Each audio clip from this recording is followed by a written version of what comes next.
Fun fact from Khanty Mansiysk: 3 times now Levon Aronian has punched his ticket into the next round at the World Cup, and 3 times it's been because of a decisive victory with the black pieces.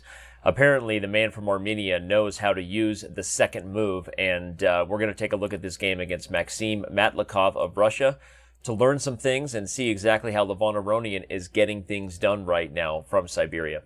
So, let's do it. In this game, he has the black pieces. We had a double king-pawn approach with e4 and e5. Now, the opening here that's played, the Italian game, the gioco piano, whatever you want to call it, is among the most standard openings played, not just in the history of chess, but currently at even the highest levels. Part of the reason is that this particular structure here is just super flexible for both sides, in the sense that white has all the options left that you would get in a Spanish or other types of double king pawn games. You can play for c3 and d4. You can play for c3 and b4, right? The pawn on d3 supports the center and even has the potential of a pawn chain in some positions where you play for f4, right? So the reason we see the Italian so popular, a lot of times the best players in the world are looking for flexibility.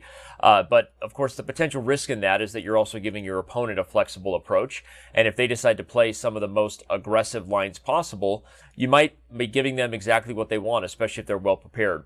I'm not exactly sure how deep Levon's preparation went, but I do know that once he played the move d5 here, he's sort of going along the lines of what I'm foreshadowing, in that he's ready to play the sharpest variations of the gioco piano today.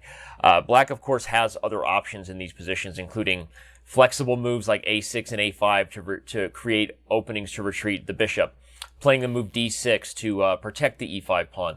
These are all things you kind of see happen typically, but d5 is one of the most straightforward ways for black to play. And to quickly summarize for you what changes in the structure here for both sides, black is opening the d file with the intention of using it. He wants to retreat this knight from d5 in a lot of positions to not only threaten to win the bishop pair, but if that bishop moves, then in theory, the d3 pawn becomes a bigger target. The opening of the e-file, however, is exactly what white uses to target black's only central pawn. Of course, we still have a very potentially flexible structural change that can happen here, all centered around whether white decides to punch d4 home. But while white is choosing that, usually in this pawn structure, black is looking at his potential 4-on-3 majority. Now, you're going to look at this and say, Dan, wait a second, I count, and there's actually 4-on-4 if you count the d pawn, which helps protect the king side. And in the most traditional sense of a pawn majority, you'd be right. But because this pawn is not the most aggressive pawn and often moves forward, what you really see in these endgames is almost like a Scotch game reversed, where white ends up with a 4-on-3 structure, which is a very useful structure for middle game attacks. That's kind of what black is hoping for here. And again, trying to foreshadow that so that you now look at these pawn structures and have kind of a visual of what's to come for yourself, and so that you can really understand the high-level plan that was chosen and not see it as just sort of random happenstance, as we sometimes assumes. Do we assume? No, as we sometimes assume that elite GMs go for a plan just because they woke up on that side of the bet. No, very often the pawns are talking to them and they're just listening, unlike the rest of us, and they choose their plans accordingly based on what the structure tells them to do. So rook e1 is played to hit e5, and now bishop g4 comes to temporarily defend the pawn by pinning the knight to the queen. This is all still theory, and as we've talked about the pawn structure, what both sides want, you can expect that very soon black will play knight to b6. That's what Levon did, and white will have a big decision to make. Do I want to move this bishop at the risk of losing d3, or do I find something else to do, or even keep the bishop on this diagonal? As usual, I dove probably a little too deeply into these games, really enjoying analyzing these chess moves deeply these days. And one of the more recent games in this line was actually a variation that goes with 10 bishop to b5. That was between Hikaru Nakamura and Alexander Grishuk. After black now plays bishop d6, because that's kind of the key point white's saying is, you want to take mine, I'll take yours. I'm going to try to eliminate the knight for e5 to be hanging, and in Grishuk's game, he decided to back up the bishop to d6. And in this game, after h3, bishop h5, knight e4, the structure went into a pretty equal middle game where neither side was really able to focus so much on each other's weak pawns. And with that, eventually a transition happened. Black was better in the endgame, but a very, very long one. So if you're looking for a top game to analyze, you can go and check out that one. Again, that's Nakamura Grishuk from St. Louis last year. But bishop b5 wasn't played. Instead, the move h3 was intermezzo. The bishop backs up to h5. Note that if you take on f3 and then trade on c4, in these positions, white has a dual threat. The e5 pawn is hanging, because we have 2 on 1. And we also have the threat of b4 and then b5, unleashing potential attacks on the queen side. A pretty forcing line I looked at with the engine is actually with b5. Black kind of has to play for knight a5, but now after a tempo with the bishop and a forcing of a trade on c4, white has a very, very big majority and devastating threats over here on the queen side. So this is not black's favorite way to play, taking f3 and trading c4. Bishop h5, and now we get bishop b3. This is still all theory, and at this point, both sides are playing games that have been played before. You may be wondering, well, if the whole idea was to remove that bishop so that d3 can hang, why doesn't black go for it? I'll answer your question by quoting another very recent game. This one was between Giri and Hare Krishna from the Shenzhen Masters this year in 2019, so fairly recently. Of course, there are other games on queen takes d3, but this one by Giri really shows one of the reasons why queen takes d3 is not a free pawn. White wins back e5, and in many ways this endgame is just immediately much better. You're attacking both bishops on d1 and c5, so that forces further trades. And after a takes b3, white has the open a file. And then with threats like b4 and b5, white ended up being much better in this endgame. b5 not just does that open up the a file and maybe help white attack, but the knight is currently the only defender of this bishop.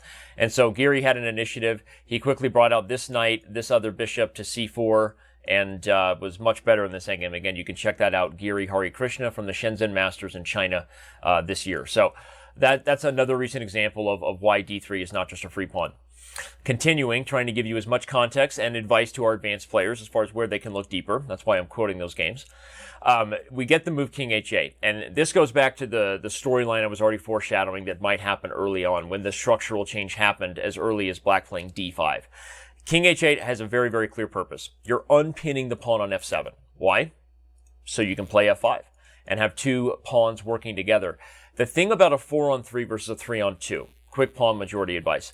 A 3-on-2, in theory, if you were just to use your imaginary helmet on to think about an endgame, is a faster pawn majority because there's less pawns to move and gets you closer to getting a passed pawn.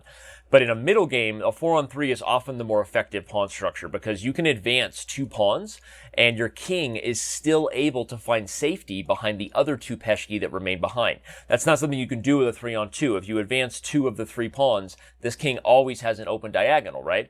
So a 4-on-3 is a very effective middle game majority to use, especially if you are trying to play for a win with the black pieces, as Aronian is apparently one of the best in the world at doing.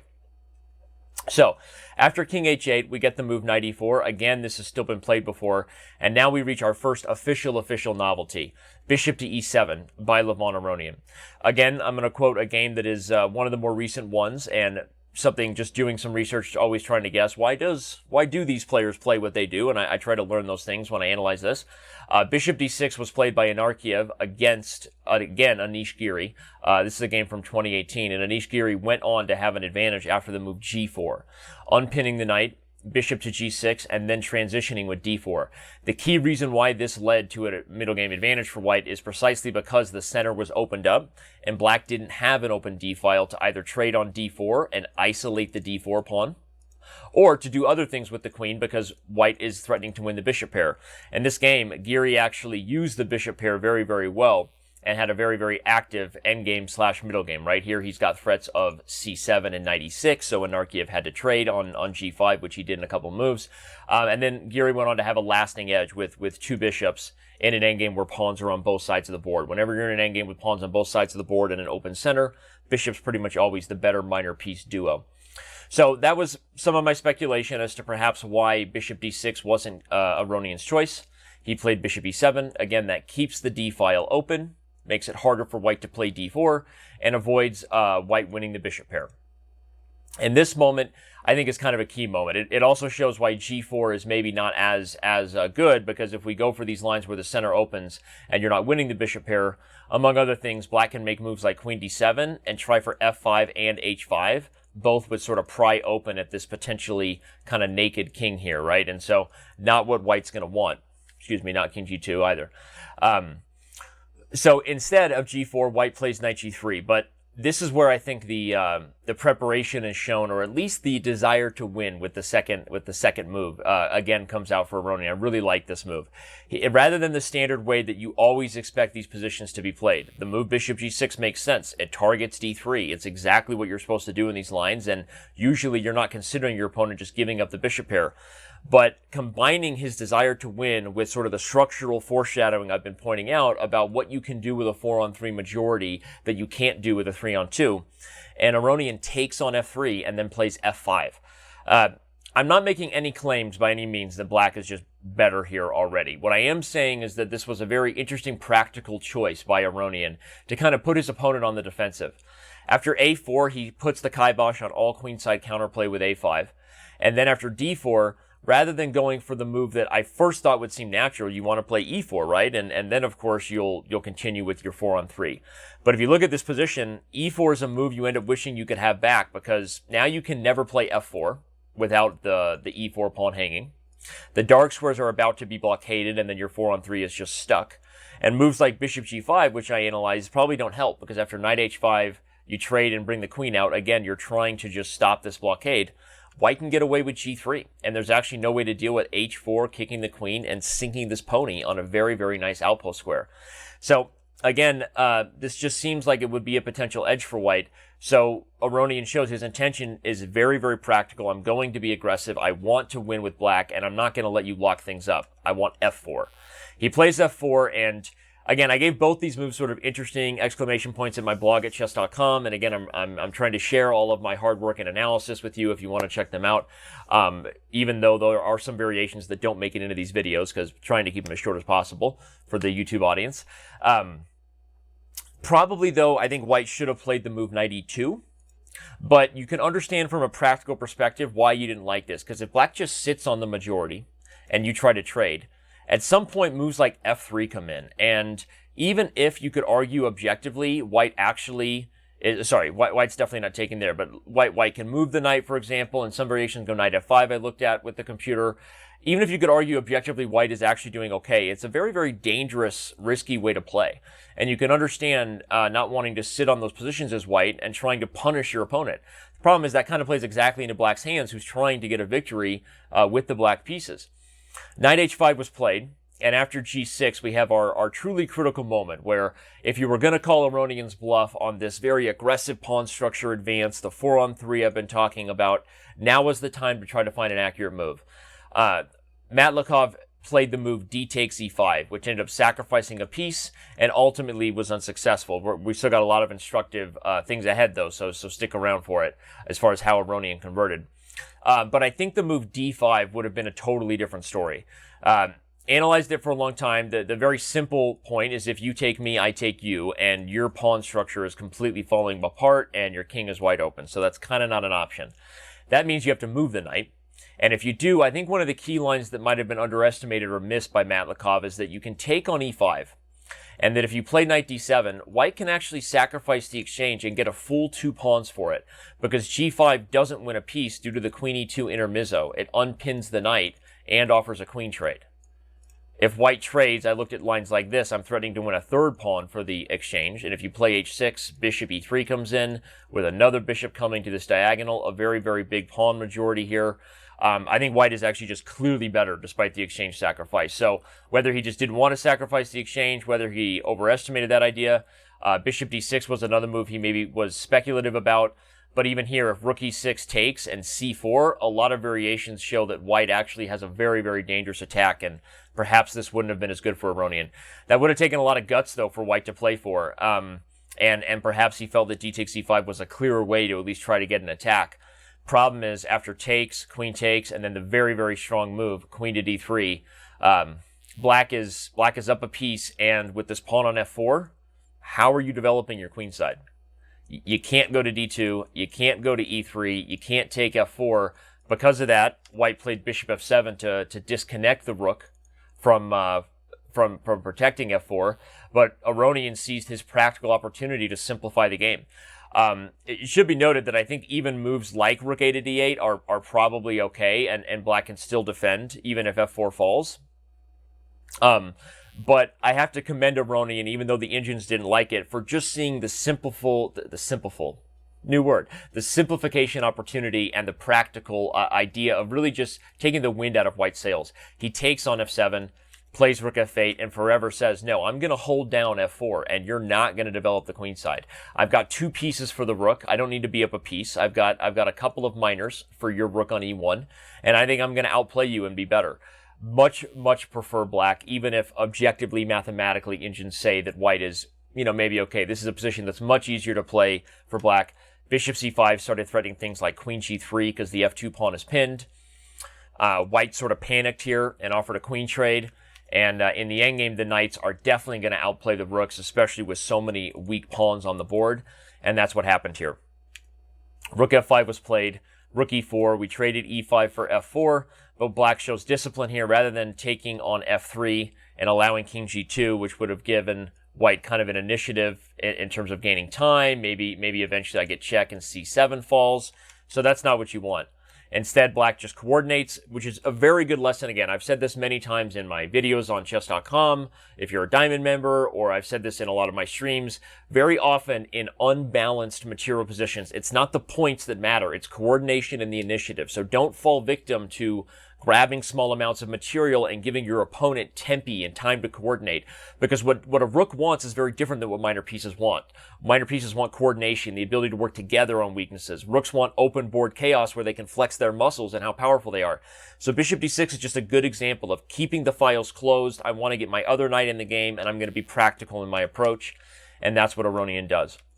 Coordinates here. Now the knights are sort of collectively eyeing this f4 square. Everybody together now. Rook to d1, king to g7.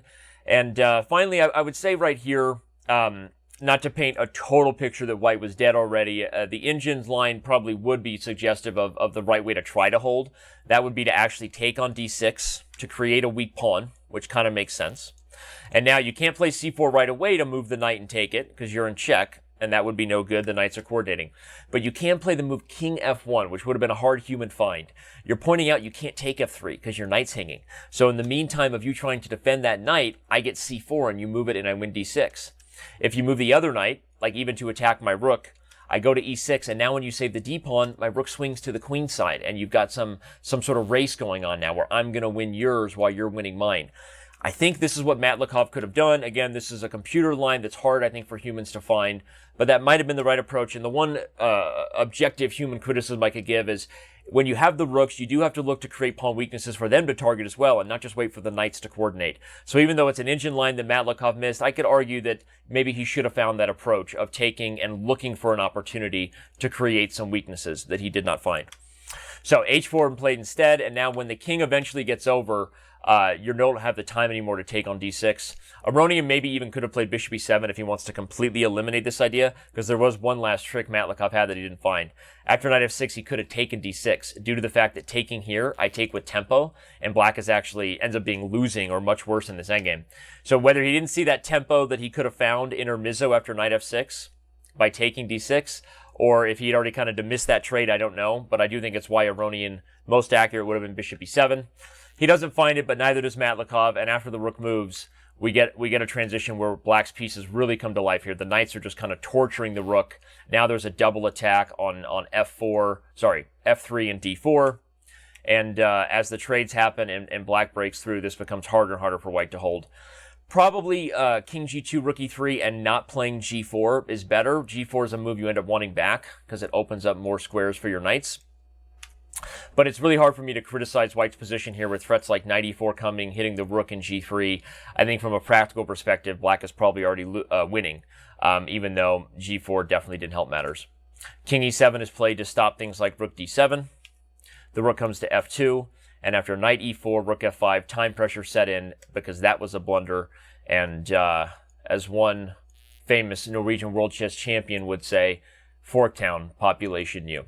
So after that game, Aronian takes the victory home. He punches his way into round 4 in Khanty Mansiysk. We know he loves this tournament. He's won it before. It's a tournament that really stands the test of time because people love the knockout format, and even the best players in the world aren't always the best at it. But Aronian, it suits his style because he's a guy that can go get victories with the black pieces. And when you can do that, you can win in these types of formats like the World Cup. So hope you enjoyed this video. Give us a like, give me a share, give me a subscribe. I really appreciate it. Thanks for tuning in here to Chess.com's YouTube channel, and I will see you around on the main site.